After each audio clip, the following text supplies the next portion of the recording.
আজ আমার কতদিন পরে আমার এই বেল গাছের কথা মনে পড়েছে। আমার বেল গাছের কথা মনে পড়েছে। আমার বেল গাছটা নষ্ট হয়ে গেছে। আমি এই পাশের বাড়ি আজকে সকালে ফুল তুলতে গিয়ে এই বেল পেয়েছি, আর আমার বেল গাছের কথা মনে পড়েছে। আমার এই স্বাদের বেল গাছের জন্য আমি কান্না করেছি। আমি এখন কোথা থেকে বেল পাবো?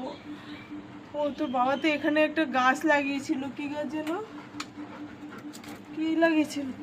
ও ওই আমার বেল গাছ কেটে মানি প্ল্যান্ট লাগিয়ে দিয়েছিল। ও বাবা, আমার স্বামী তো বেল গাছ কেটে মানি প্ল্যান্ট লাগিয়ে দিয়েছে। ও বাবা, এতে কি মানি এর মধ্যে? এ কি? ওরে বাবা, এ কি? কত টাকা? ও বাবা, কত টাকা? এ কি? এ কি? কত টাকা? আমার বর তো মানি প্ল্যান্ট লাগিয়ে দিয়ে গেছে বেল গাছ কেটে, আমি জানি না। হে ভগবান তেরা শুক্র হ্যায়, হে ভগবান তেরা শুক্র হ্যায়।